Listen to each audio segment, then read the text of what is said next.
Anthony Matthews. I'm the writer-director of Revenge the Middle Name. And this is Brian Truex, who's one of the producers. And this is Michael Todd Schneider. Alright, so how did you guys come to work together on this? You guys worked together first, right? Right. In a non-gay way, of course. No. Not gay. No, I basically, it came around, but I wrote the script and I sort of shot it to Brian and he sort of had a look over it and stuff like that, and then we fine-tuned it and then we started casting for it, of course. What? Sorry, it's just... And then I was thinking of the role of Dolph. We had pretty much everybody cast except for Dolph, and that's when I remembered Michael from Mordom, and I got him involved with the movie. And then basically after he was like acting, his hands just got deeper into the pot. You know, he came aboard and did all the sound mixing, editing, everything with me. So which was all just pure coincidence in a way. Yeah. There was a different crew originally, and things changed. It evolved, and it was like, well, I know a few guys. And one of them, his internet was off, so he didn't get back to it. You know, he was in the process of moving. And Tom Rumpf, and he was like, yes, but I don't have any equipment. Yeah. And I told Anthony, I was like, but during that time we had become close, because early on we didn't really know one another. You know, that was the crazy guy from Morton. Yeah. And then you had a few drinks at the convention, and you asked Jeremy to introduce. Yeah. And then we talked for the night. And then right around the time you were casting, I got on Facebook bandwagon finally. And you were like, hey, can we talk about this art? And I'm like, this is crazy, really? I'm gonna go work with these guys? Yeah. But you know, I was like, I just want to read the script up until where I'm gone, the whole thing, so I can see how I flow in and out. And the character was my favorite part, which is like, you hear people getting scripts and they're like, yes, I don't care what I have to do, I'm in. You know what I mean? It was like a dream role, or you know, like a part that they were really, yes, I'm in, I don't care what I have to do. Yeah. Never does that ever happen. Yeah. Never. I was lucky. Yeah. Very lucky. Because it's nothing I've ever done. I've never done drugs except for alcohol and caffeine. I have no knowledge of this. So I had to research the hell out of it. Found this creep on YouTube that he'll live a few years, real high end, really great job, and then he relapses into cocaine. That's it. That's all it was. So he would lose his job, he would lose his house, he would lose his life, his family hated him, and then he would be on the street and he would pick, and his face looked like pizza. And when he was talking, he was looking over his shoulder, you know, I mean, it was just all that twitchy, the way that I delivered the lines, how I was just like trying to search for a word, you know, like all that came from that one guy, mostly. Anytime I needed that, you know, to find Dolph again. Dolph? Which, the longest time I had, the hardest time getting Dolph Lundgren out of my head. It's like, because he's clearly not Dolph Lundgren. You know? No, definitely not. So how did you contribute to this? Well, as he said, you know, Anthony and I have been friends for years. We met at the Cinema Wasteland convention and just hit it off immediately. At the time, he was doing web work for Tag, and so naturally, with us being as close as we were, when he started working on Revenge, it was just something that, you know, he would naturally bounce his ideas off of me, and I'd give him my input, and so it just kind of came along with, you know, us being such close friends. As far as my involvement in the actual movie, I was there for casting. You know, I helped him a little bit with, you know, the screenplay. I mean, all the ideas and everything were his, but as far as like arranging things, we arranged some things. But also, he actually got like a good chunk of the money when we're looking for financing. And yeah, stuff we actually to finance the movie, we had nothing, you know, and this was way before I mean, Indiegogo and Kickstarter, they both existed, I think. Like a funding type thing that you guys used? No, I used something that was a little different. It was like that because you put it into the website. Right, no, it was just like an app for the website, and it was linked to your PayPal account. So my whole thing is that I didn't want like Indiegogo or Kickstarter to take a cut of the money. You know, I mean, it's well, natural. The thing is that at the time, I mean, we didn't have, we had no credentials, you know what I mean? So we couldn't say, well, we've got this movie, look at this, and this is what we're capable of. We knew that we had, you on board, and we had, Jeremy doing some really strong local talent, for locally, like we had support from. Respect for the culture. Yeah, but as far as, I mean, Anthony as a director, he'd done, the short for the Murder Collection, but it didn't appear in the movie. It wasn't even in it. Yeah. So there was nothing for anybody to go on and say, oh, I know what these guys do, and this is what they're capable of, and I want to give them my money. So we shot those teaser trailers to try and generate some interest. Yeah, the idea was to shoot a couple teaser trailers. There was one for Mutton Chop, one for Cat. And so the idea was to put up these 2 teaser trailers and just say, hey, this is what we've got, this is what we want to do, and if you want to donate, here's a PayPal button. Yeah. That's what it was. That's basically what it was. And we ended up, we raised enough to make the movie, But yeah, I mean, I guess a fair chunk of it came from people that I knew. But yeah, so I helped with that. The soundtrack, the majority of the music was people that I knew. People in it, and then it would just, it's fine because it made it more diverse. Yeah. At the time, we were all like, "Oh man, that guy was doing great stuff." Yeah. But then, like, crazy things in their life would happen. Which is independent life. I mean, that's what everybody here, I'm sure, has told those stories. Yeah. But it led to a great thing, though. It involves more. It's wild how I had in my head what I wanted the music to be sort of, even though the movie doesn't have the vibe of a Euro film, I sort of wanted this sleazy Euro kind of thing. 80s-ish, even though the movie has no defined era. But I thought, Slasher Dave, I thought was perfect because he was doing this kind of gritty, like post-apocalyptic, even though the movie's not post-apocalyptic either, but it just fit. And then Jello's Flame, which is a guy from the UK, his stuff just had that giallo kind of. But in the context of Revenge, it all sort of just makes fit sense. It into place. Yeah. I did a couple of tracks. I scored actually the rape scene. And the interrogation scene. But other than that, I mean, the boy at the end of the film, most people think it's a little girl, but it's actually a boy, and that's my nephew. And then afterwards, it's been awesome. Dorian's amazing. I immediately bonded over Godzilla. I'll never forget. He was the dictionary I was as a kid about Godzilla. I was like, there was the one and the scene and I was like, yeah, that's it. Yeah. Oh, he's the Godzilla, like the walking encyclopedia. Yeah. I mean, it took him to Wasteland and everybody's meeting, and I'm like, ask him a question about Godzilla, and he's stumping everybody. Like he's like that with horror now. So he's one of us. Yeah, totally. So what was the inspiration to tell this story?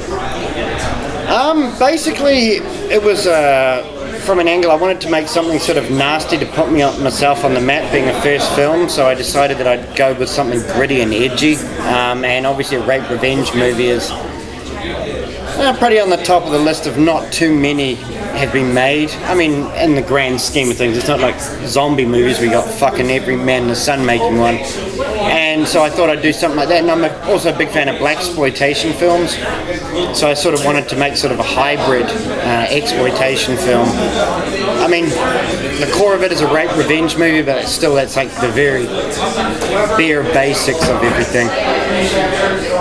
So, in the filmmaking, what was the biggest challenge for you? Wow.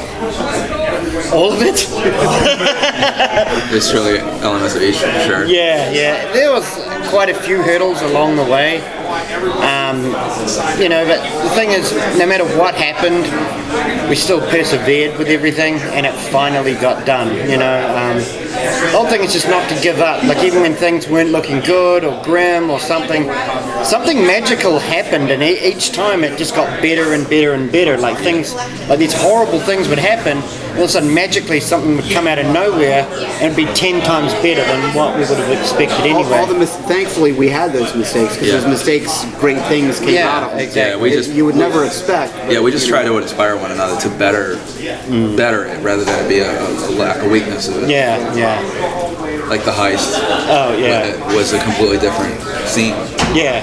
We'd already had originally, Kat was actually involved in the heist. Yeah. She was in that room. You know? Yeah, and my mask fell out of my jacket in the hall on the way because I was running out to meet you. And when I get there and it was like, it's my jacket. No, it's not. No, it's not. So I wore like what are those? Like a beanie hat. Yeah, yeah. And just pull it back so it looked, you know. And he's like, I know what you Dolph. Yeah. You know, and I'm like, of course he would know. Yeah. It was like, think that. Of course he's gonna know. So it made it more real. We wouldn't have done that if I had it. No. The one dolly shot. Oh. I'm like, I've got a dolly. We got to use it. We got to use it. You got to use it once. Picked it up and it's like, this thing's heavy. We'll take it out of my apartment in the hall. And so that shot, it was just Anthony and I. Yeah, just one night. Yeah, one night. We're like, we'll get this dolly One shot and done. Which is fun because you're focusing on this really heated moment. And I almost passed out, so because I got in the worst shape for that, you know. And so I'm like hyperventilating, you know. Give me a minute for the next thing. How long? There was actually quite a bit of time, I think, from when we shot the original stuff in the hallway. It was real late, yeah. Like the wall changed. Yeah. Remember they built the wall and the door. Yeah. So we couldn't shoot in that direction. They actually added a wall and a door 5 feet over. Didn't they change the numbers, or the number on the door was missing? So we had to try and angle it. Yeah, that's right. That was crazy. How does it feel now that it's been screened here?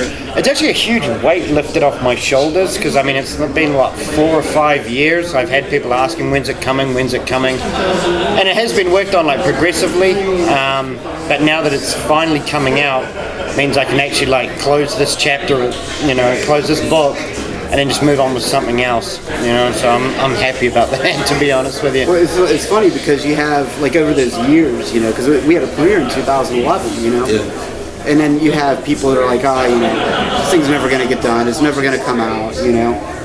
And just to finally have it coming out and Unearth putting it out, you know, it's like, here you go. Yeah. Exactly. It's done, you know. Do you think we're going to see the 3D working together again? I'd say so.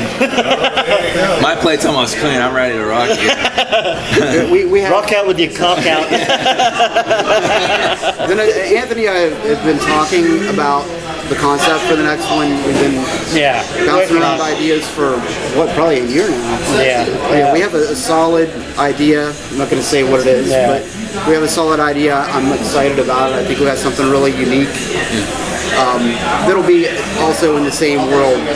So for people who enjoy Revenge, we hope there's going to be, you know, we'll have a little bit of a fan base from that movie, and they're going to love what we have next because it's going to build on that. Yeah, it's also going to up the ante a little bit, you know, definitely up the ante a little bit. So if you thought this one was like sleazy and grimy, the next one's going to be 1,000 times worse, I think. Oh yeah.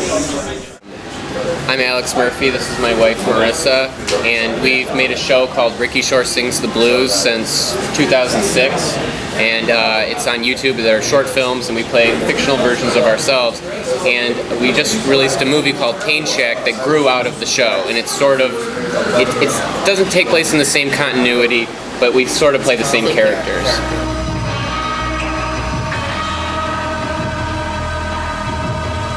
A dysfunctional couple where he's kind of the jerk. Yeah, well, it's maybe a little bit of a parody of The Honeymooners, but like just in like that it's supposed to be funny that I'm very abusive, and we sort of just draw on our own lives for inspiration. And we used to make a new episode every night for years. We did this, and it was a lot of work, and it was kind of an exercise in discipline, and to show people that, you know, we kind of put these together quickly. They're like, used to kind of refer to them as like a comic strip. Right, because we think that that spontaneity produces the funniest material. So like we only shoot one take usually, and we improvise everything. But we always come up We have a with framework. a firm concept beforehand, And lately we have been doing them every day for a while. we just started doing that again. But you know, with Sins coming up, and we had to kind of taper that off. But What does he send you pictures of? His penis?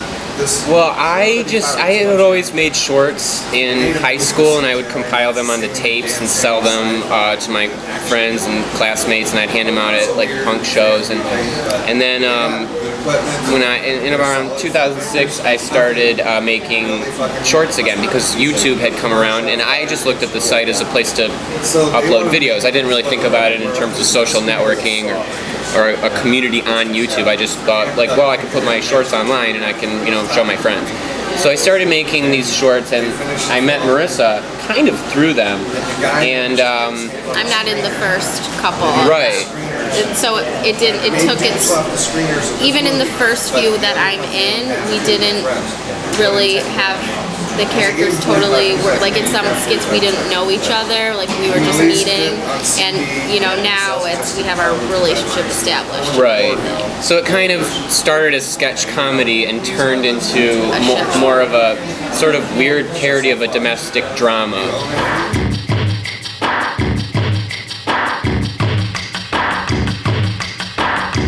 What we do is, well, we've written many screenplays, and we've written a lot of material that we've produced ourselves, and we've written a few shorts of episodes of RSS TV, but for the most part it's sort of like a meditation process for about maybe an hour where we just kind of like try to figure out what we want to do. What we want to say, maybe. Yeah, sometimes if we just have inspiration, like something happens that day and we're like, we got to make a video about this, then we can just kind of jump right into filming. And we shoot in order so that we can create the story as we go along. And so a lot of the time, the endings kind of won't really be what we originally thought they would be. Right. And we found that we just like the material more. It's not that we're, you know, we don't want to write or we're too lazy or something like that, because we won't shoot unless we love the idea. So, and we both have a lot of theater training from, like, you know, growing up and like not in college. You didn't study theater in college, but you went to like theater camps and you were in plays in high school. Yeah. So we have a lot of like improv training and stuff like that. At this point, you know, we've been doing this together since 2006, so we just kind of, we have a rhythm going, and a lot of things happen, you know, jokes or funny lines happen just as we're doing the skit. Right. Question? So why wasn't there more gore in Pain Shack? And there was no nudity. Why? What was up with that? This is a horror movie. We've always really tried to push people's buttons, and we kind of look at comedy as a way to vent our frustrations and kind of work through our, I don't know, psychological issues. So we've tried to create extreme material without it being horror necessarily. We have dabbled in that, and that's one of the things that we've always tried to do, is have a variety of genres presented in the show. But we try to push it far, and I think that you know, this audience, they appreciate that. James Bell? What the fuck? I can't stand him. You know how mean he is to dead animal carcasses? We're a good team, and the reason why we share directing credits is because it's very hard for me to shoot without her, even though I was the one who's kind of started with these videos. It's like she really guides me, she guides the scenes, she comes up with a lot of the dialogue and the jokes, and so it's a real like unspoken thing where, yeah, we can like kind of just half talk to each other and communicate with our eyes. And he's the one, you know, who plans the shots, what the shots are going to look like and all of that, and I don't really do that. But you'll shoot some of it sometimes. Right, so I can be, I don't have to worry about that, so I can help, you know, while he's figuring out the shot, think of dialogue and things like that. I hate you, Ricky Shaw. We started through YouTube. We connected with a few of the horror reviewers, and Ate the Chosen One, OD, Dave Parker, and through them we were introduced to this sort of underground movie movement. And I was used to cult movies and bootleg tapes growing up at Comic Con, stuff like foreign slashers and things like that, but there wasn't really these independently produced movies that people were selling at cons until I didn't know about those until I started watching these people talking about them, and I was posting my own horror movie reviews, and people were requesting things like Gutterballs and August Underground. So I was really starting to see that there was a market for movies with very low production values, and so and that market is horror, and you can't really. I mean, there are really no other genres that the audience will embrace something on a $4,000 budget, but this audience, they like that, and it's a beautiful thing. I think these people, they love movies, and so we try to give them entertainment, and that's why we made a movie, because we wanted to be able to go out into these events and these cons and not just have shorts to show, but a feature. And Ate the Chosen One is a producer on Pain Shack, so he helped get us started with this. It took us, we had been in the process of making it for 5 years, but we had started and stopped for different reasons, and then finally we started shooting this, and we shot it in order, and it took 2 months. Yeah, that was 5 months ago. Yeah, and we shot, sometimes every night, sometimes every couple nights, and then he would edit it right after, and then it became the movie. So how did your experience shooting your series help you when it came to shooting?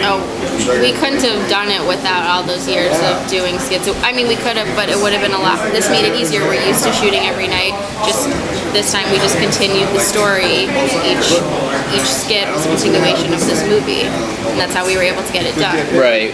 We shot in sequential order, and just we've gotten a lot better at this just through doing it every night. I mean, practice makes perfect. Not that our videos are far from perfect, but when I watch the early stuff, it's like ugh. And it was just through just constant work and devotion to our craft that we were able to kind of create something that resembles a feature film. What do you see as the biggest difference between your series and It's darker. It's a little bit more of a horror movie, and it has a longer story. Our skits, our shorts are about 2 to 5 minutes. And they're self-contained. Even though there is an overall continuity that we're together and things like that. It's in one world. It's in the same world, but each skit has its own concept. But Pain Shack is one narrative, and so it was a whole arc that we had to figure out. And doing that, and improvising that arc was very difficult to keep it thematically cohesive or whatever. And well, those are professional guys who've done this before. How is it being tied to community that you're also individuals that are also part of that same community? Right. Well, challenge? Well, you know what? It's like the word review doesn't necessarily mean do you like it or you hate it. It's just kind of a review the material. So I think that these movies are so small. There isn't any media coverage. So if you're going to post a video or you're going to post a review, you're going to show up first in the Google search results. I posted a video about my friend James's movie Tantrum, and when you search James Bell Tantrum on Google, my video shows up first. So I have an impact on that movie whether he likes it or not. And so with my reviews, what I try to do is I try to describe to the audience what the film is. And I have appreciation for independent films because we've been doing it for so long. I know. We know how hard it is, and so we appreciate that someone could just make a movie with no budget and just their friends or whoever they can get. So we don't want to just we understand how hard that is. We wouldn't want to take that away from anyone. Yeah, and I see beauty in all of these films because of just the energy behind them. I think that the energy in a mainstream Hollywood film is so anxious, and there are so many interests at play. But when you really watch any of these independent films, it's a group of people that are really just trying to do something that they love. So you can really see that on screen in just about every underground film. So when I do my reviews, if some people criticize me because they say I give everything a bad review, I genuinely like these movies. And yeah, at the end of the day, some of them I'm not going to watch ever again, but I can appreciate this piece for what it is, whether I like it or not. They criticize you for saying everything's a good review. Right, well... Not a bad. Yeah, whatever. Yeah, but yeah, we appreciate how hard it is. So, you think your appreciation might prevent you from being more critical than you could be? Are you stressing? Well, reviews aren't like my main passion. Okay. I started doing them because in my show I play such an abusive, horrible jerk. So I wanted to post these videos to kind of show that I'm a normal person, and why not talk about horror movies? And I mean, it's not like I'm being dishonest. Like, I mean, it's like when I would go to see my friends play, my friends who were in bands, I'd be up in the front clapping and cheering them on. And like I said, there are no other people posting stuff about these movies. So if you go and you trash it, and why? I don't really, it's like a movie when you watch it. There are so many films that I love now that the first time I saw it, I didn't like it. And I'm not a qualified critic either. I'm not a journalist or anything like that. So I don't really have the tools to be able to properly, say what is wrong with a film or what's good about it.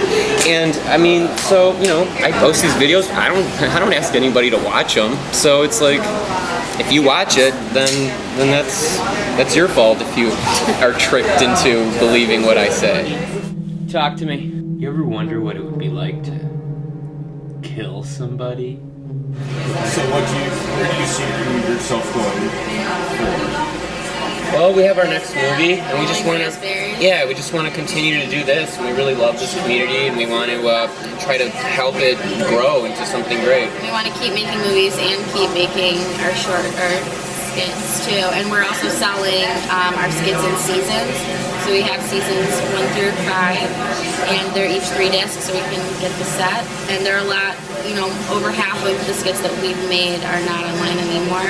They were taken off. At one point, he took anything with copyrighted music offline.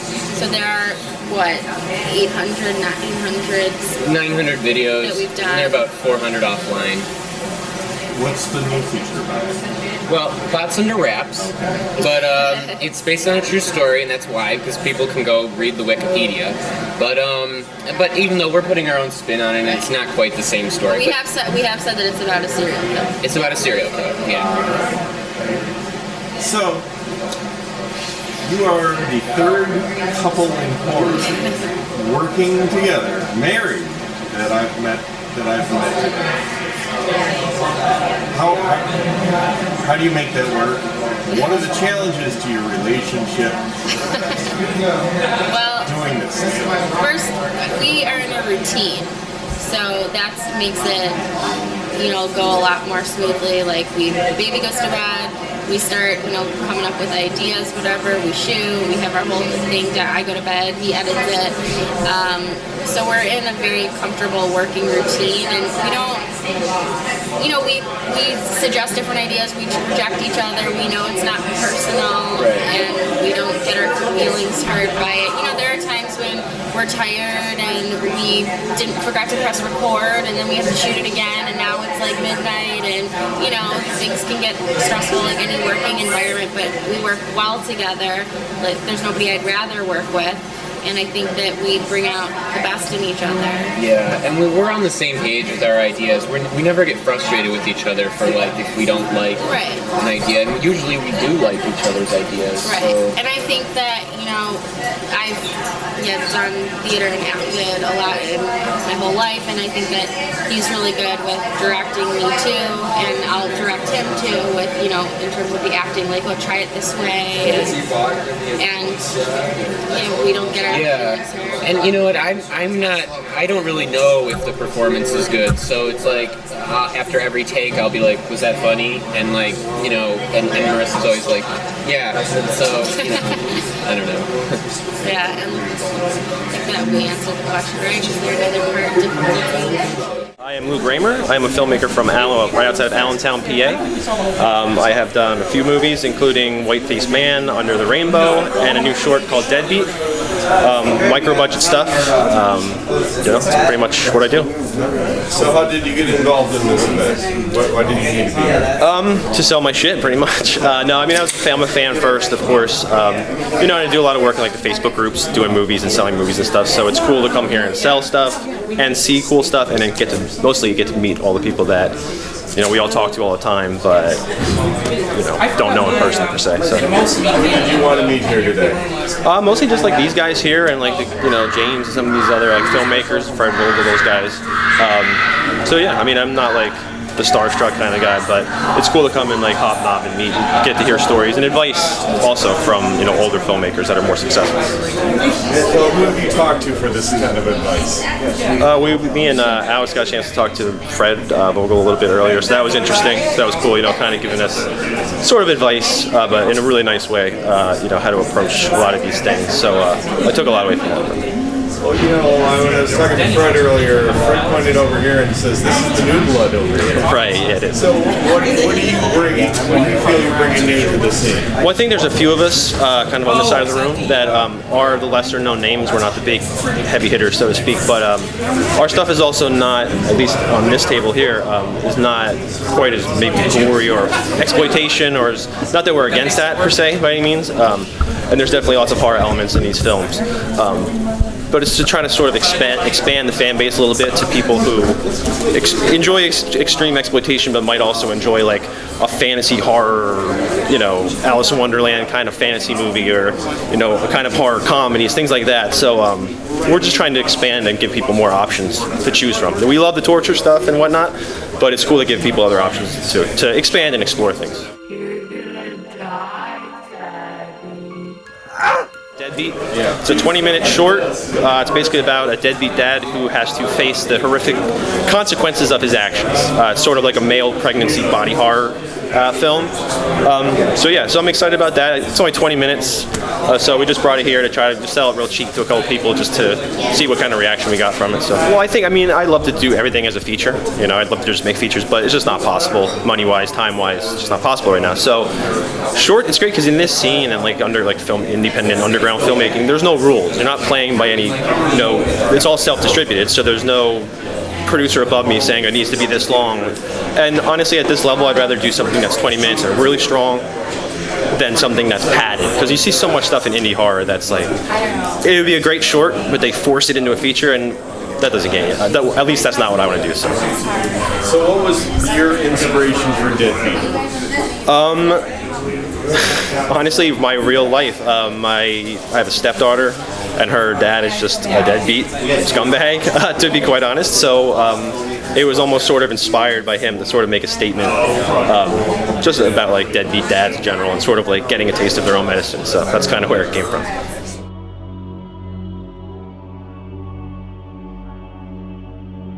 Under the Rainbow is my feature length. It's only about 75 minutes, so it's about an hour 15. That's a project that I started working on in 2009 and was like a labor of love. Post-production had lots of problems. The first editor moved to the Philippines. The second editor got brain cancer. So it was like a long road, but it finally is done now, and it's been out. I had it just sold out of a limited kind of collector set today, so that was fun. It was a good, successful run of that. Not quite ready to quit my day job yet by any means, but yeah, so it's fun because it's more of like a fantasy, sort of Alice in Wonderland. It's very dark, of course, about like suicide, drugs, and fantasy things. So it was cool. I wasn't sure what the reaction would be from people, so it's been good. So I'm happy with it. So where did that come from? Where was the inspiration there? Probably a lot of substance abuse, to be honest. I don't know. I mean, not by yourself? Yeah, a little bit of everything. But I don't know. I think I was always fascinated with like Alice in Wonderland and those types of movies, like Wizard of Oz and stuff. Obviously, like the Under the Rainbow is a nod to Wizard of Oz. So I wanted to make something that had more of like a drug, suicide, dark, like an angle that these people would be into, but also tell sort of like a fantasy story at the same time. So.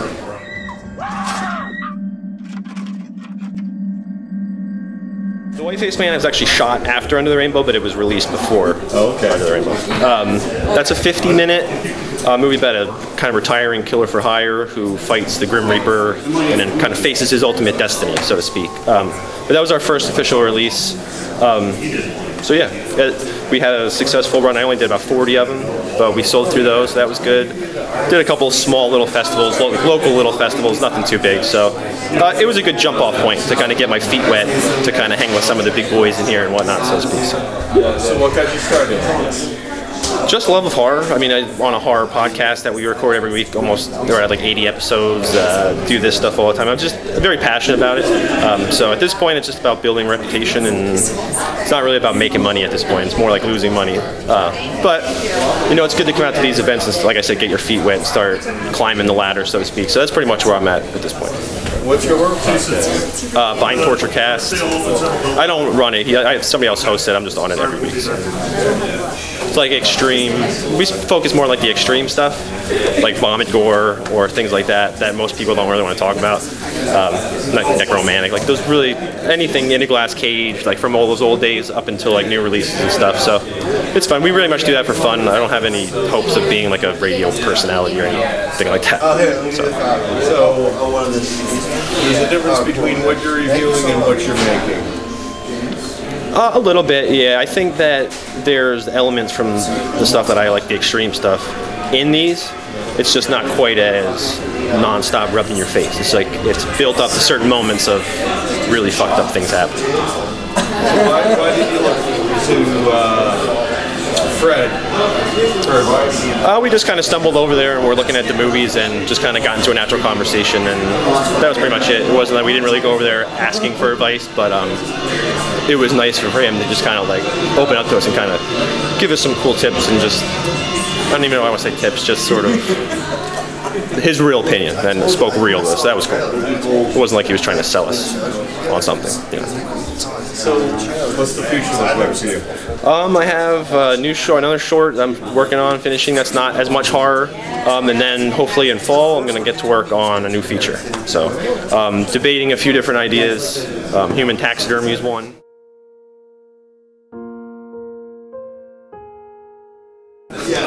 And another one about a dad whose son is killed, so he's so overcome with grief that he commits suicide so he can go into hell and like extract revenge. So I don't know.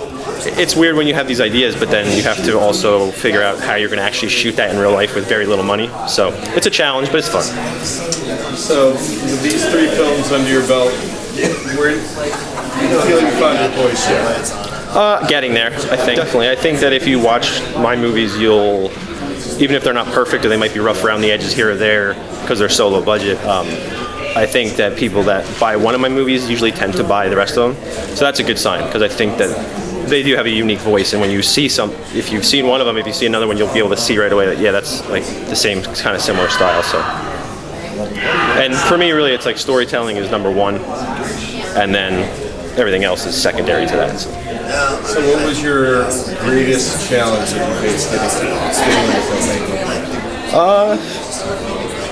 Getting things finished. Honestly, like I said, we started shooting that in 2009, so I've gotten pretty good at getting things together, getting shoots done, but it's just finding the time. There's so much effort that goes into finishing movies like this. It's crazy. So just getting things from when they're shot to finished and out is a very daunting task. But when it's done, it's like a sigh of relief, and then you're happy. You know, it's great. It's a great feeling. So Fred gave advice to you. What advice do you have for that person considering becoming a filmmaker? Just do it. You know, lots of people talk about it. I mean, nowadays it's like your camera phone is better than the cameras these guys were working with 10 years ago. You know what I mean? So there's really no excuse anymore. Just get out and do it. It's fun, and you can package it up cool, and do a cool cover. Get somebody else to do the art for you. Get other people involved. That helps. You get other guys in the scene, so to speak, involved in some way, shape, or form. That's always a plus too. So just get out there. Get your name out there. Don't be afraid to put stuff out, because there's a lot of bad movies out there. So you might as well give it a shot, because whatever. did the art for your? My dad actually drew that. He does baseball art, like a lot of art, sells a lot of like sports art online. So I just asked him if he wanted to do it, so he did. It was free, so it was good, and it's worked. It's that like bright kind of eye-catching thing. I think it's probably responsible for some sales, to be honest with you. So Does having the support of people around you like that really help? yeah, definitely. Like people that are willing to, do that for free and did it in like a day when I needed it, you know what I mean, or 2 days maybe. So yeah, it's cool to get other people involved. I like that. So. Start in just a minute. How's it going out there? How you doing? Fabulous. So to everyone, let me hear from the folks. What was tonight like? Was it good? Yeah! I needed to. Okay, that was overwhelming. That was awesome. Was it good? Was it great? Fuck yeah! Was it sombering? Because it seems it's pretty quiet out there, folks. Was it sombering? Was it the films that were here for this year? Was it definitely taking it in a direction that you guys love for underground and independent cinema? Let me hear it. That's what I'm talking about. We're getting the directors up here. I'm JK from the Horror Happens radio show on Homegrown Radio, horrorhappens.com. And before we get started, I first of all want to thank you, Jason West, Nick DeCarlo. Let's hear it for them putting on this amazing event. Thank you. You're most welcome. Jason's the strong, silent type. I know your type, buddy. He's so sexy. He's so sexy, man. He's so sexy. Come on, bring it down. Oh, we're gonna. Really? All right. Hello, Fred. How are you? Hey, Mr. Fred Vogel. Hey, Jeff, can we get some lights up on the stage, please? This is it. This is it. All right. Wow, it's going to be fascinating. So, what we're going to do before we get into this, I'm going to have a handful of questions. I have stuff I want to ask, but I want to hear from you, the fans out there. Most of you have been here through the entire day. You've seen all the films just about, short and feature. And we're going to have I want to hear what you guys have to say. Comments, questions. Come on down here if you've got them, because I want to be able to. I can only go so far with the mic that I have. So let's introduce first. We've already said we have Jason West here. Yeah. Let's hear it. We have Nick DeCarlo, Ultra Video. Beneath the Underground, we have Lucifer Valentine from the left coast. How's it going, Mr. Valentine? The strong silent type folks. Can you hear us? Hello. Hi. Hi. We have Mike Maggot, Mana, His Devil's Night. Am I supposed to say something? Just hello, something up right now. Something. We have Eric STANZE, Scrapbook, which we just saw. Hello. Yeah. We have Marcus Cook. Too many things to even name, but we'll go with Bloodshot for this time. We have James Bell, Tantrum. We have Ryan Vincent Lodson. Hello. Hello. We have Fred Vogel. I said Mr. Toe Tag himself. Bring it on down. We have Anthony Matthew. Hey, how's it going? From the film Revenge is her real name. And we have Stephen Biro joining us, American Guinea Pig, Bouquet of Guts and Gore. Death and dismemberment. Death and dismemberment. Alright, so what we're going to do is, I'm going to open up here with one that I think needs to be brought up just for the fans out there, just for the aspect of the event here. Being with your peers, going ahead and seeing the fans come out today, the support shown. What was the day like and the community of the Underground being here as part of the dysfunctional family at Slaughter in Syracuse? Maggot, you want to take it first? Or should we have Lucifer take it first? Lucifer, okay, let's start with Lucifer. Definitely. Oh, all right. Arthur, thank you for joining us. Yeah, I know, man. Arthur. You want to ask him Yeah. You might not be able to. Lucifer, can you hear me? Just barely. Just barely, okay. All right, I'm going to go right up to the speaker here. All right, so being a part of Slaughter in Syracuse today, how was it showing Vomit Gore 4 as well as A Perfect Child of Satan? How was it screening it here? How does it feel to show the Syracuse? Yeah. Yep. Oh, it's awesome to be part of the community and to be part of this event. So I'm just happy to be included, basically. Fantastic, fantastic. Mr. Maggot, how about you? The same, but I would add that it feels like we just walked in the doors and we're wrapping up. It's a shame. It is a shame. Eric, what about you? Here, you got double mic. Yeah, I'm in stereo. Yeah, for a long day it went quick, and just I was pleasantly surprised at just how generous and supportive everybody is, and filmmakers to filmmakers, fans to filmmakers. Just everybody's been great. So I've been having a blast. Nice. It's been totally boss. No, seriously, thank all you guys for coming out. It's been a pretty amazing day. Oh my God. That was Vomitor 4.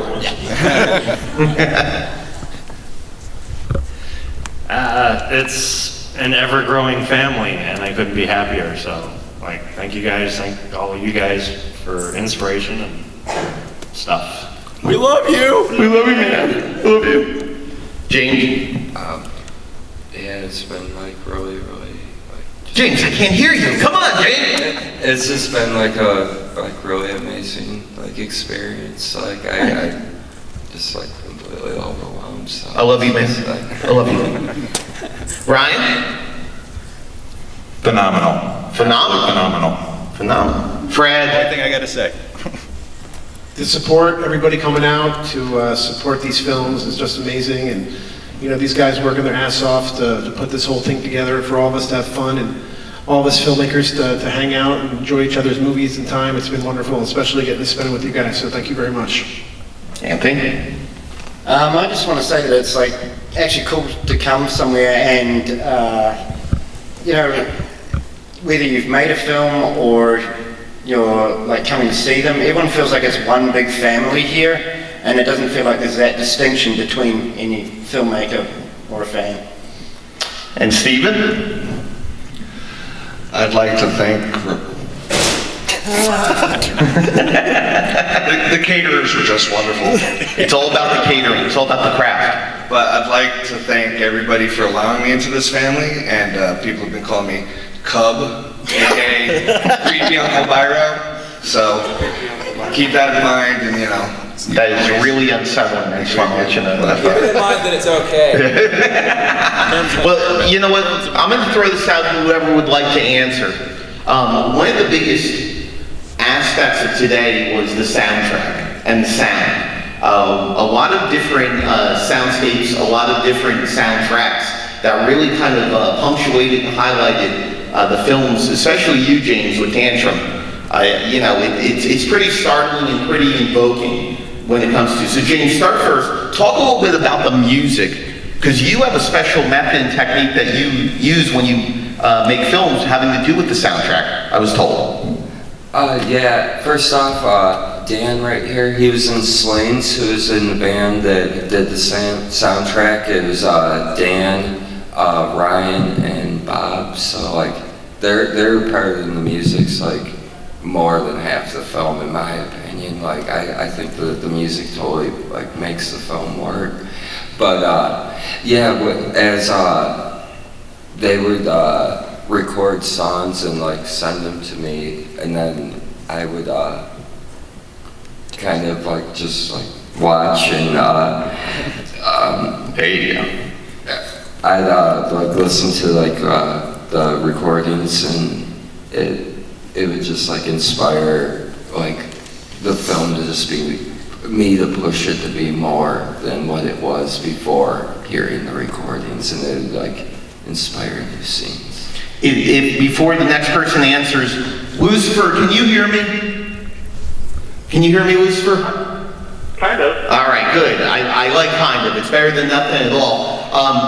When you go ahead, whether it's Perfect Child of Satan or Vomitor 4, the soundtrack that you have for it really just takes it to that next level. Can you talk a little bit about the soundtrack and how you record it with the movie and make it work?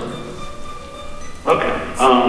Well, I basically just I basically just sit down with my guitar and just kind of suck it up. And for Black Mass, the Nazi sex wizard, I use an Evo, which is something that you use to vibrate the strings, so it makes a really low, kind of rumbling tone. And I just sit there and play whatever kind of comes to mind from watching the images on a screen. I start playing along to the images that I'm seeing, and I'm recording it the whole time. And then so I just record big chunks of like droning sound and accumulate these over the course of a few weeks or a few months. As I keep editing the movie and watching it, I record more and more stuff, and I just kind of keep working it into the edit. And eventually it turns into something. I was going to say, it really is something, and I think people here in Syracuse at the Palace Theater really appreciate what you put to it, especially with Gore 4, with the way you do it, and the end sequence of A Perfect Child of Satan, with her screams and the way you mix it, it really makes for an amazing, very disturbing way to punctuate that short film. Thank you, yeah. Well, Perfect Child of Satan, I was sitting somewhere in this house. I won't say where, I guess. I'm living in a city in this house. I was just sitting there playing guitar. There was like a big thunderstorm, and there was all these like rumbling sounds in the sky. But the sky itself, I guess, was providing a lot of this droning sort of rumbling, demonic sounds. And I was just playing something on guitar. And then in Perfect Child of Satan, I played the forward, and then in the movie I have stuff playing backwards, so it kind of sounds like something being like the licensing stuff that sounds throughout the movie. So I played that in the backwards. Let's move on. Marcus, Bloodshot definitely had a feel to it. Very dark, psychological, a big change from the Bouquet of Guts and Gore. Talk a little bit about the score and soundtrack. Oddly enough, Bloodshot was done, by Christian Dave, who scored Fell and parts of 100 Tear and parts of Bouquet of Guts and Gore. And I guess I didn't know that about James, but I work the same way, where I have all the music written ahead of time, and then I cut to the music and just kind of build it that way. Just to use the music as an inspiration. I kind of go with like what I like in these sections, and then move things around, and like, okay, now I can cut to that. So I kind of work a little bit backward, but it's cool to know someone else does the same way. Who else? Anyone else like to answer?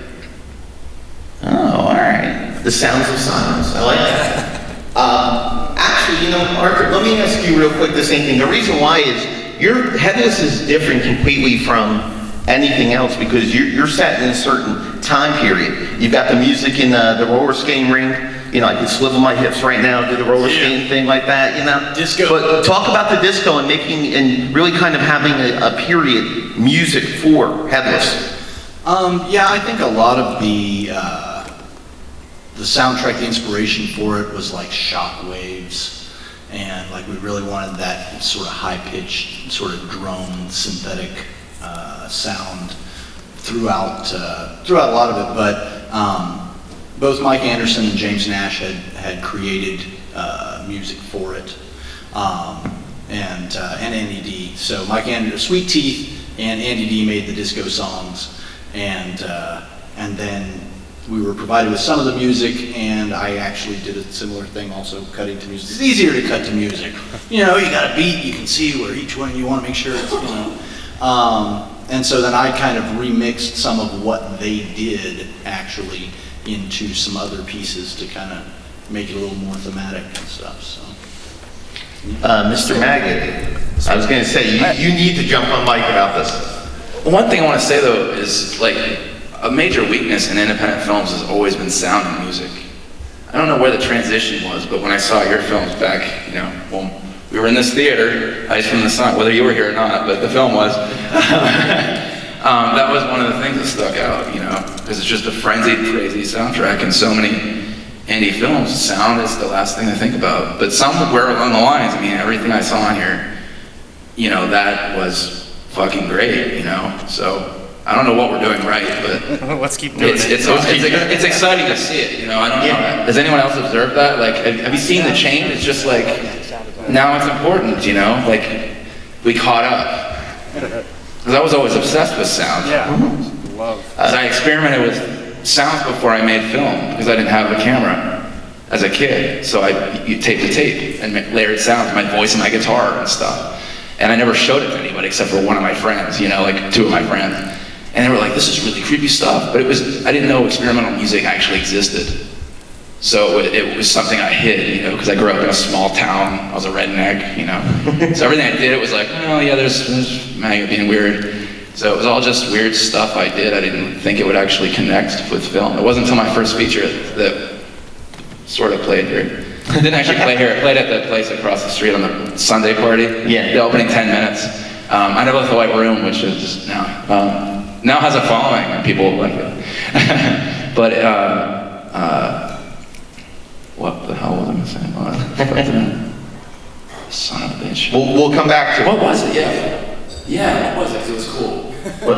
Steven, come here for a second. Come here, yeah. You like the spotlight. Get over here. All right. Now, the sound design. There you go. Elvis is in the building, folks. The sound design for American Guinea Pig. We watched it yesterday. American Guinea Pig is very much a ceremony.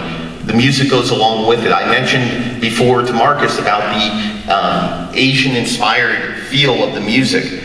Somewhat sort of with American Guinea Pig, what we saw last night. Talk a little bit about that sound design and how you matched it to the ceremony. Well, that's the thing. I didn't match the sound. That guy did.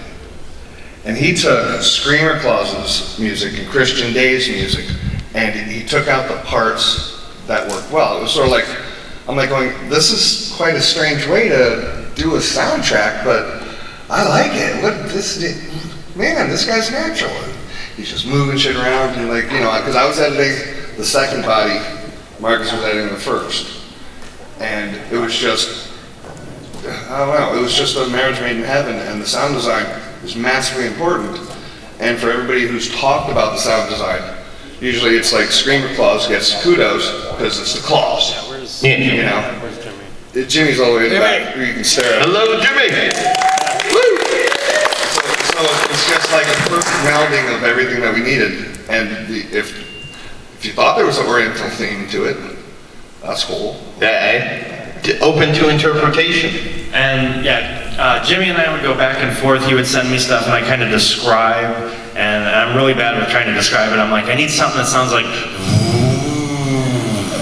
and he's like, okay, I need like, you know, dink around and send me a bunch of stuff, and I'm like, okay, this is really good, but no gay horns. There's too many horns in it. It sounds like an epic fairy tale. I'm like, and so we'd go back and forth and just kind of like tweak things, and I did the same thing with Christian Day, and you know, and once I start hearing all the sounds I want, then I can edit the images to it. So, but yeah, Jimmy Screamer Claus. If you need music and weird soundscapes, like talk to that guy. Anyone else for the question? All right, we'll move on with it. One of the things I heard tonight, and folks, if you have questions out there, please come down, ask, don't be afraid. After all we watched today, you should not be afraid of anything, all right? One of the things I heard tonight, I believe it was from Nick here, was embracing the offensive.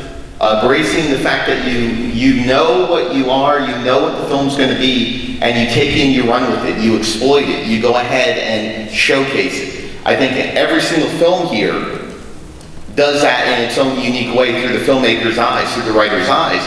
I'm going to start first with Lucifer. I'm going to ask him, Lucifer, can you hear me again? Can you hear me? Yeah, pretty good. Oh, wow, you're even louder than before. All right, Lucifer.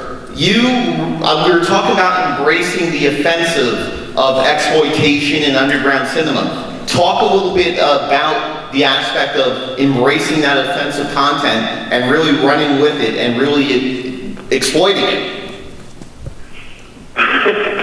Well, with me, I think it comes pretty natural. I don't really make a conscious effort necessarily to embrace offensive material, although obviously I do.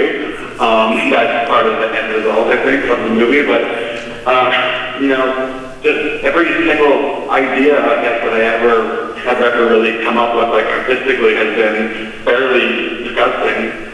You know, and so me personally, just my interests kind of just lead me into, you know, things that that most people, except for all you fine folks, most people find really terrible and disgusting. So, you know, it's just literally who I am. So it always comes out that way, basically. Who wants to answer here in the panel? Eric? Well, in terms of embracing the offensive, I just think that if you're pushing buttons and you're going places where people think you shouldn't go in your movie, there's a lot of emotional power to that.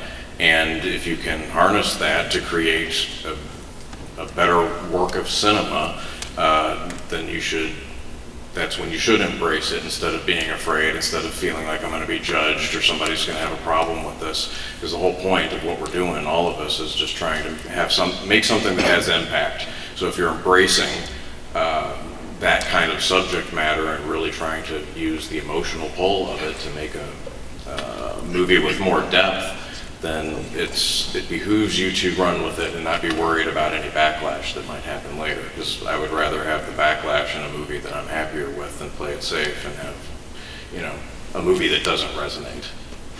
Ryan, you did some pretty terrible things in agony. You got a big smile there on you. And talk a little bit about that, because you really do embrace the offensive when it comes to that. And it's very realistic how you embrace it, because there are people out there who are literally putting HIV needles inside payphones in the seats of cushions here not at this theater, but mind you, the aspect of that, there really are people out there like that. Talk a little bit to embracing that and bringing that to life.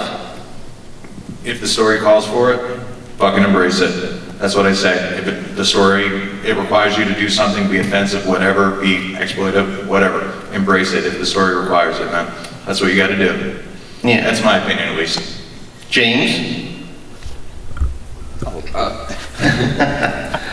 I don't know. With my stuff, like, I don't know. I get quite a bit of negative backlash on some things, whatever. But I don't know. With like Tantrum, I was like just being kind of like more sarcastic with some of that. That's kind of like, I don't know what's kind of intended with like the like, stuff that's in that. Fred, why don't you answer that? Because you as a filmmaker, from August Underground, all 3 parts, to the Redson Towers, you've really grown as a filmmaker. You've went ahead and you haven't allowed yourself to be pigeonholed with one particular subgenre of horror. You've really grown, and Toe Tag has grown with you. Talk a little bit, though, about embracing the offensive, because August Underground, I think everyone in here would agree, it's probably the foundation, one of the pillars, the measuring stick for what everyone up here may have been influenced by. You know, with August Underground, it was always to show how serial killers really were, and how sociopaths really were. And if you're going to make a movie about that, you have to be 100% raw, and you have to go there. You know, making underground films is exciting because we don't have rules. You know, we can drive 100 miles an hour if we want to and crash into a fucking wall. That's what the perks of being an underground filmmaker really is, and having just the ability to put what we need into the story to really push it to the limit. Through the course of my career, I still spread the sickness in everything that I make, you know what I mean? It's always just showing violence or horror in the most realistic manner that I can show, and never make fun of it, never joke about it, but just really show violence for what violence really is. And that's real horror. Maggie, I want to hear from you also. Here, you can have mine. It goes back to my roots, like the thing I was talking about with the sound design and stuff I was doing as a kid in my closet, you know, closet weird music.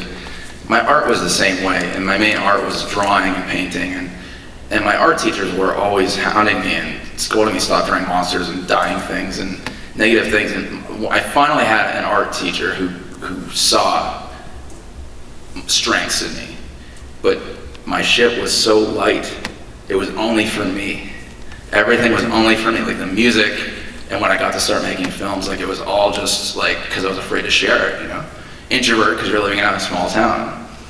She started photocopying my art like 10, 15 times. She's like, you need contrast. Contrast. I couldn't see it. I was like, yeah, it's darker. Contrast. You need contrast in your work. If you put contrast in your work's gonna be amazing. The only theme in all of my work is contrast. If you watch everything I've ever done, it's contrast. She brainwashed me. She saw that, you know, jokes aside, she saw that quality, and that is like forever, everything I do. And it's never conscious, but I look at it, it's all contrast. I don't ever think of it as extreme stuff or that, but it's just like pure bliss to like the pure, you know. I love roller coasters, you know, and I want to go on a roller coaster if I'm making a film. But like Lucifer said, I mean, that darkness must be in me, so I'm drawn to that too, you know. It's obviously a big theme, but I don't even think about that part. Any questions from the fans out there? Anything? I got a question. I got a question. All right, Nick, go ahead. You need to sit over there, though, if you're going to be one of the fans.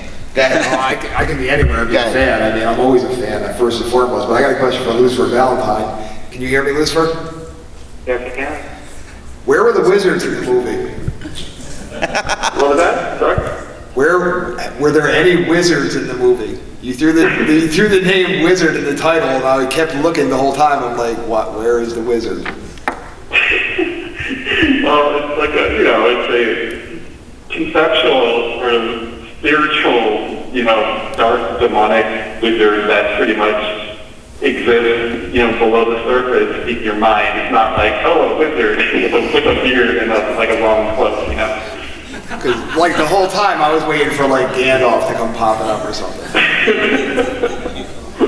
No, I mean, to be honest, I mean, it would take me a super long time, but basically, like, you know, John Mark Carr is this guy who, you know, confessed to murdering John Benet Ramsey, and he obviously didn't kill John Benet Ramsey, he just like was so delusional and obsessed with her that he confessed to murdering her.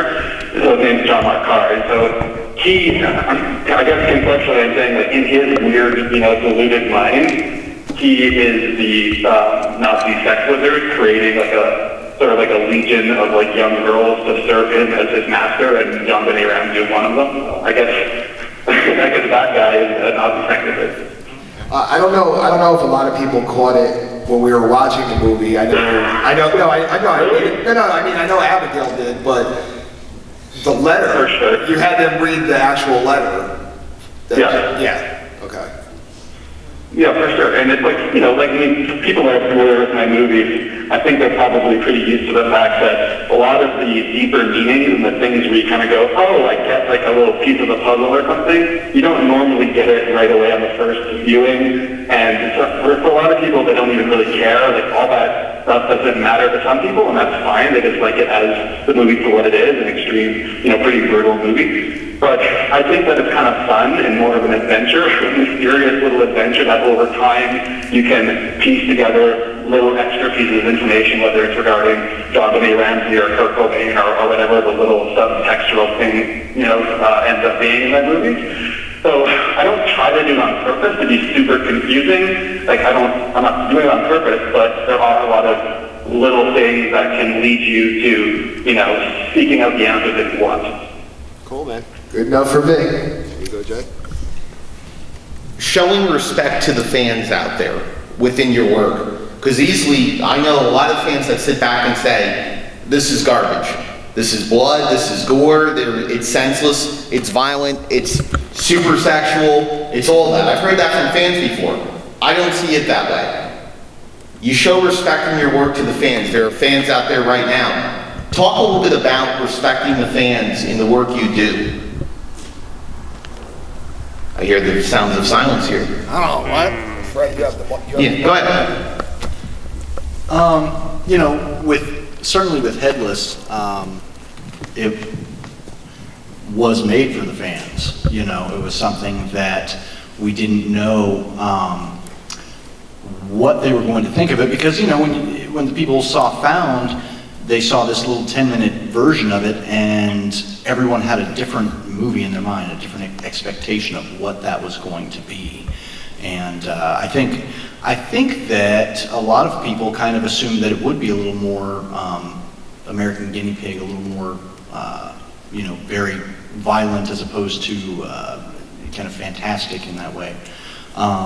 So we tried to stay respectful of that, but in the end, you know, at least with our case, we wanted to give something they weren't expecting for sure, you know, and I guess that's part of my respect, because it was something that I liked, you know what I mean, that I just wanted to throw in there, so hopefully they like it. I don't know. Anyway. Come on. I don't know if I get an answer. Respect the fans. I don't know, I guess, I mean, it goes either way with like anyone's film. You know, you're gonna find people who love what you do and you're gonna find people who hate what you do. So, like, I don't think that any of us are catering to anyone, you know, and that's all comes with all of us kind of being, you know, with a no rules sort of philosophy, like we can do whatever we want, and, you know, and we're gonna find our fans, and that's who embraces our work. You know, rather than just like tailoring what we do so we can have a bigger fan base, because that's what the bigger fan base like, you know. I'd rather not do that. I'd rather just, you know, stick to our guns and do whatever we want, and, you know, those who like it, if that makes sense. It's interesting because you said to me earlier, the fact of, can I have that microphone, please? Thank you. I'm ready to throw this microphone across the room. You talked earlier about American Guinea Pig, Bloodshot, being different from the other one and how fans would respond to it. That's something you brought up before, and I think it's very interesting because, you know, you're going into an entirely different realm, Marcus, and the fans are going to have different reactions to it, especially with expectations of what it was before. I think what you did especially was very respectful to the fans because you brought an entirely different film out to them. And I think when the fans get experience to different underground films, that fluid aspect of horror, it makes all the difference in the world, and it opens it up to a lot of different people. Fred, the same thing with you with Reds and Towers. You look at what you do with it, entirely two different films. Headless and Found. You can look at, I'm sure, Eric, In Memory Of versus Scrapbook, two different films, and Mike, you know, Mana versus His Devil's Night. You see the growth, you see the development, you also see the respect for the fans because you're willing to take them there and trust that they're going to be good with it. Megan, I got a question for you actually pertaining to real experiences and going with it. I always talk to you about in His Devil's Night, the rape and the possible suicide. You were at a really emotional spot during that film, let alone that scene. Talk a little bit about the impact of Mr. Ben, and for anyone else who wants to answer the question, not about Mr. Ben, but the aspect of having that personal connection to your work, and if there was ever a moment where you really kind of drew from a tragedy or something that was really hard that inspired your work. Talk about Mr. Ben. Is this the good? Is it gonna? Yeah, it should be good. I just won't move. That's a good one. It's always best to pull from a negative. I mean, I talked about the you know, the contrast thing, and there it is right there. It's the theme in everything I do. I lose one of my best friends that I'd known for 10 years. He's become my second father figure. And he's on all my films. He's an amazing guy, incredible life. And we're shooting this footage, and in the middle of it, he passes away. And the night I shot with Rachel, who's here. Put your hand up. Hello. And Mr. Ben passed away that day. And she's like, we can reschedule. I'm like, no, you know, tonight needs to be more important. Let's do something meaningful and use that. And we shot till sunrise. You know, as best friends. And that made a good experience out of a negative, you know. And then from there on, from that scene on, that was post-Ben, and you can tell. I didn't know where the movie was taking me. That's a completely improvised film. Wow. So I was as terrified as, you know, I wouldn't say somebody's terrified watching it, but thematically, you know what I mean, conceptually, you don't want to be in that situation. Like, in his shoes either, you know. Who the fuck wants to be that guy? He's searching for a purpose in all the wrong places. Sounds like life. Anyone else? Experience? Something that's inspired you? I would like to hear from Ryan Loxton. All right, Ryan. How you doing? You're going to have both of them. I'll do it. Go ahead. Double time. Experiences. Oh, Lord. I don't know. I definitely would have to say that the experience of making this, it's fake.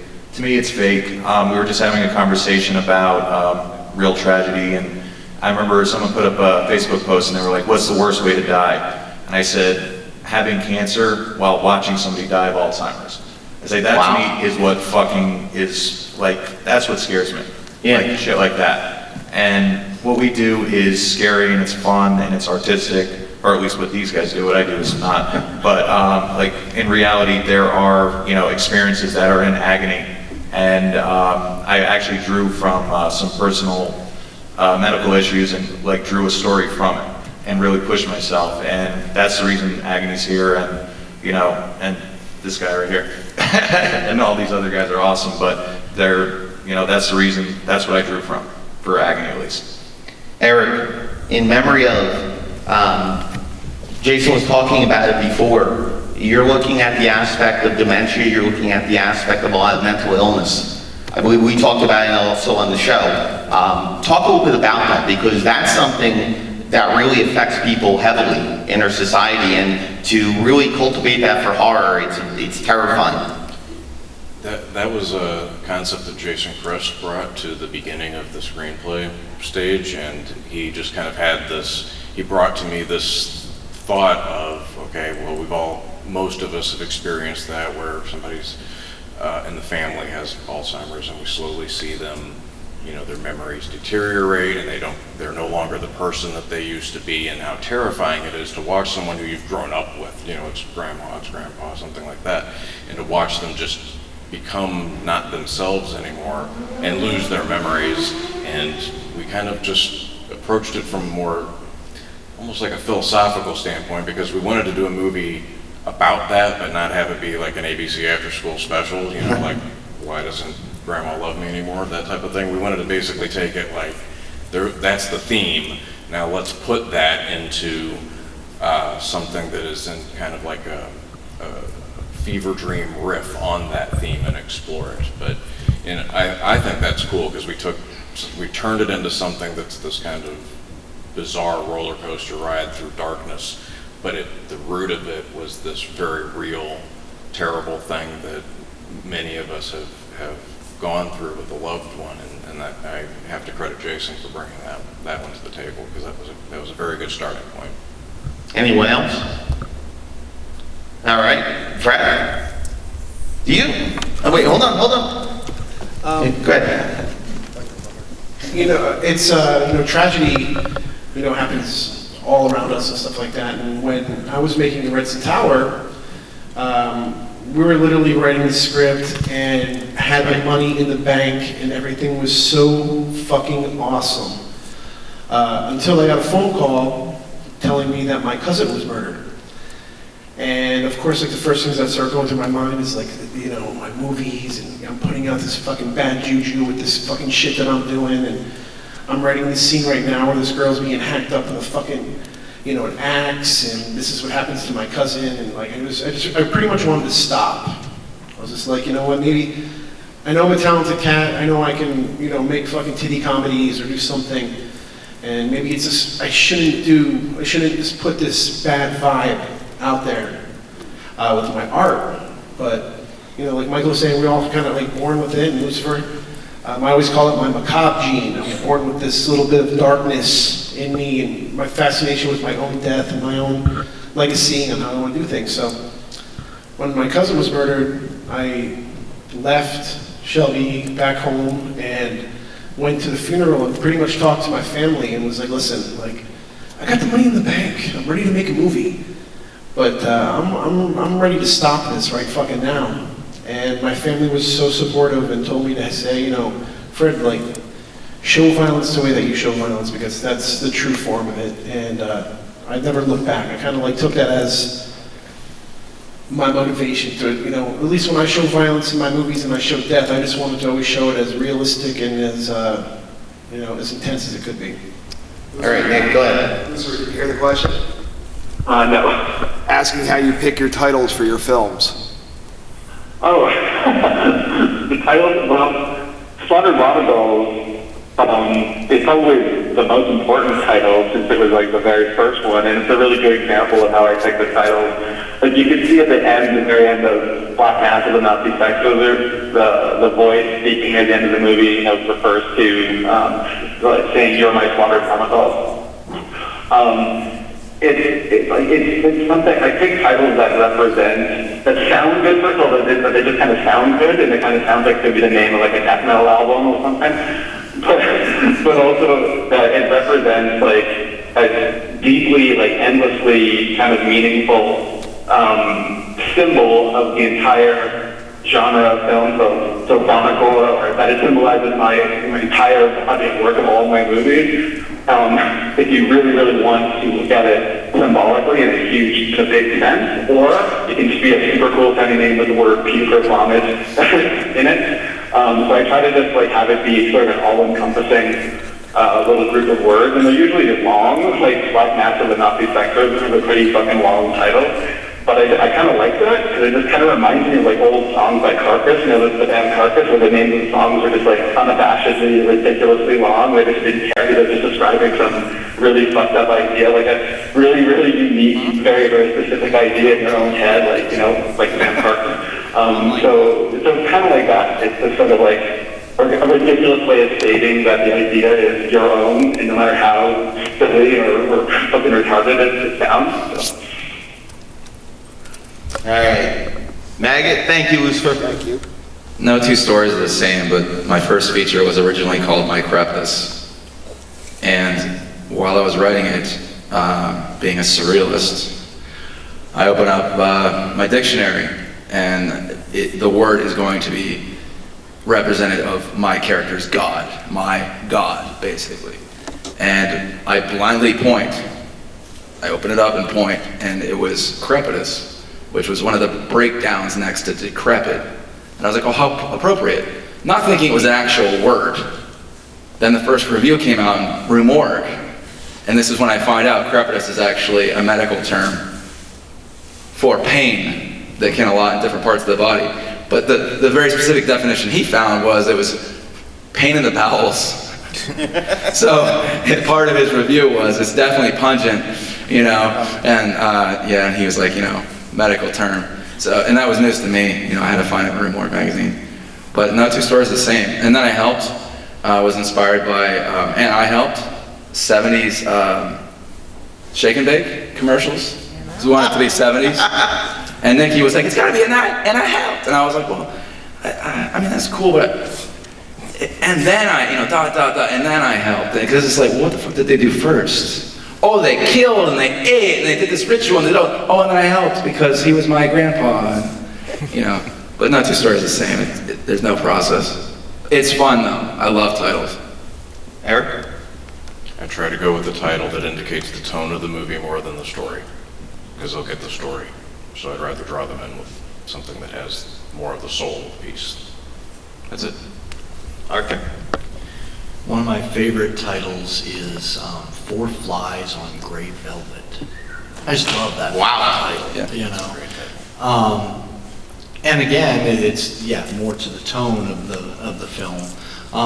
I do think that, you know, in the underground, if you want somebody to see your movie, you know, make it some crazy title that, you know, is easy to Google search, you know, sort of thing, because, well, you know, it's not going to be Jurassic World or something. So, you know, it might be My Ass in the World. Forget it, I was trying. Anyway, I felt good about it, but it just didn't go anywhere. But that being said, like, you know, the name of my next movie is Smut. Google search that, I don't know.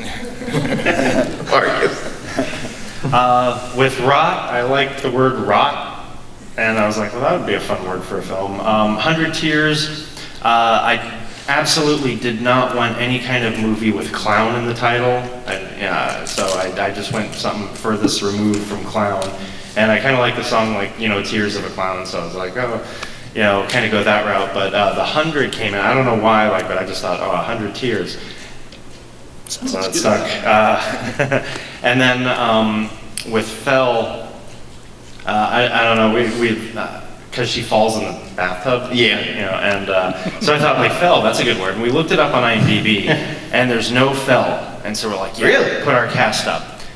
And then a week later, like, I guess when it came up, another movie called Fell, like at the same time, like, put all their information in. So on our page, we had all of their actors and they had some of our actors, and lines totally got crossed, and the actress in their film got really cross with me and like was sending me shitty emails like, you need to fix this. I'm like, it's IMDb. Have you ever tried to fix anything on IMDb? And then shortly after, 2 more short films came out called Fell, and then the actress was like, well, you need to change the title of your film. And I'm like, what would you say if I said to you, you need to change the title of your film? I'm like, yours could be like, whatever your name is, Fell, and mine could be Marcus Cook's Fell, and that's that. I don't know. So I stuck with it. Ignored the rest of their emails. Wait a minute, before you pass it, Bloodshot. You were talking a little bit yesterday about Bloodshot. Where's the title? That's probably more of a Steve. Oh, Steven, okay, we'll get to you in a second. All right, James, you're up there. James. What's up? Hey. What's up? Talk about the title. Well, like Dog Dick, like originally had like 2 titles, and then I just like stuck with the Dog Dick one and just wanted the other one to just kind of be a surprise when you watch it. The Manure title, which is purposely misspelled, I know it's misspelled. That's like the character's name in the original screenplay. It was like Manure. And the Tantrum title, it's just the title that I thought of like when I started making it, and it just kind of stuck. So that's kind of it. All right. Ryan? Well, Agony's been with me for at least the title for a long time, but I would just say it's got to sound cool, and it's got to sound appealing, and it's got to, you know, if you're like, somebody mentioned tone, like Eric, I think he mentioned tone of the title. You know what I mean? If you're watching, like, say, Agony, Tantrum, you know what I mean? You know what you're going to get. You know what I mean? There's like, I mean, you could get a little surprise here or there, but, you know, you just have to have a cool title. I don't know, I don't really have an answer for that. I think you just have to have a cool one. I hope mine is cool. Fred? When I made August Underground, I remember a lot of the reviews and people were like, nobody, what the fuck is this? They didn't like the name of it, or like, you should change the name of your movie. And at the time, it was like I wanted to make movies that started with A in my career, and then I'll go all the way to Z. Let's see if I can do that. And but like Redson Tower, that's a word I made up, Redson. Selatersica is a clinical term, and people mispronounce it all the time. Right here. You know, spicy tortilla. You know, I mean, it's been called everything. So, you know, I remember when we did Maskhead, and Scott Swan's like, "Hey, let's call it Maskhead." And I was just like, "Really? Like, look at the fucking other titles of movies that I made, dude. Like, I want to do a fucking movie called Maskhead." But it really grew on me. I like Maskhead. But like my new movie now, Pittsburgh Body Removal. When I was coming up with that title, I literally would I was on my phone and I would just write down ideas of names like the Pickup Boys and, you know, all kinds of weird shit. And then, you know, Pittsburgh Body Removal, and it had PDR in it. I'm like, oh, that's a winner. So. I have a question for Fred. Oh, okay, wait a minute, hold on. We got a new host. Yes, sir. You didn't mention Mortem, but you had the name. Yeah. And I didn't understand it, but then my justification was it was like, well, it's like murder and boredom. Like these guys get so bored that that's their conclusion, and that's how I justify it. But I can't remember if you had any. I remember you saying I just liked the sound of it. Mortem was like before I made August Underground. I wrote a zombie movie. I wanted to, for Pittsburgh. I wanted to make my George Romero shit. And the town where all the zombies are all fenced in was called Mortem. And it was just, again, That's coming back to me. Yeah, all these like names, like my brain just kind of like triggers all these kind of like weird fucking things in there, and sometimes it'll just spit out a sound, you know, and it just sounded cool. And then of course Mortem, you know, meaning death and stuff like that. So it fell, and then with August Underground's Mortem, it was a word nobody's ever heard before, so nobody heard of August Underground either. Like, people would say, is your character named August? Why is it called August Underground? And, you know, we shot the movie in August, and it's an underground fucking movie, so that's how it got its name. And Mortem, and then Penance was forgiveness. Exactly. And that was the decline of the character, so we wanted to have Penance. But yeah, that's it. It's the town in my little zombie movie that I never made. And then the other movie became What was the other zombie movie? It was called Elysium. Elysium, yeah. And then yeah. I was gonna say, hand it back. My zombie movie was called Elysium, and Elysium is like a purgatory. Yeah. So like my zombie movie was, the first movie was going to be a dream of this little boy, and then you follow this little boy, almost like a Terminator kind of thing, where you follow him years later with these same characters, but just getting older through each movie. And again, I thought it was a really cool fucking name. Elysium. Nobody used it at the time, and now there's that shitty movie. Shitty. Anthony. Well, basically, because I'm a big fan of exploitation movies, especially like blaxploitation movies. Being as that my film originally was going to be a blaxploitation movie, I was thinking of it more of like a Pam Grier vehicle, something that she would have done, and so that's where I came up with Revenge is her middle name. I personally think that, for the sort of films I wish to continue to make, I definitely want to have something that would sort of sound like it was coming from the 70s or 80s. Steve? Naming titles, I've done it for books that I've written, Hallucination, Dialogue with the Devil, Satan Reborn. Those are pretty self-explanatory.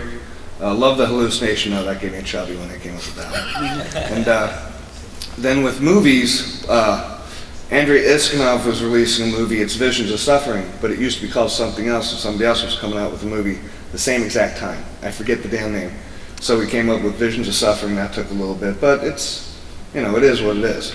It's pretty straightforward. And helped with Philosophy of Knife, movie Brainjacked that I really pushed and had the guys, Andrew Allen, when they made a movie and they named it Zombotomy. It was terrible. And I'm like, that's no, go with Brainjacked, because that's exactly, so. Yeah, and then when you get to the guinea pigs, since Bouquet of Guts and Gore is the prequel to Flower, Flesh and Blood, it sort of works out perfect, because instead of like a flower of flesh and blood, because it's a bouquet, there's two, and it's a bouquet, there's many stems and there's many limbs. So that worked out great. And bloodshot is a medical terminology used by surgeons for what happens to a patient after massive trauma or surgical accidents, or surgical operations. Because the blood releases serotonin, adrenaline, endorphins, just a huge cocktail to where you don't feel the pain. You'll just look down and you're like, I can see my guts, So that's where bloodshot came, and the wonderful thing is nobody's ever used it, because I check everything on IMDb, because there's 20 different ghosts. Ghost 2, Ghost 3, it's all different movies. So I think coming up with an original title is a feat unto itself, and especially to where it gives some kind of meaning to the story and the idea. Because, when you see sorority slime bowl of babes and the slime bowl of ramen, you know exactly what you're getting. But when you see something like Manure, or August Underground, or Devil's Night, you don't, you're like, I want to know. So I think we're just all crazy up here.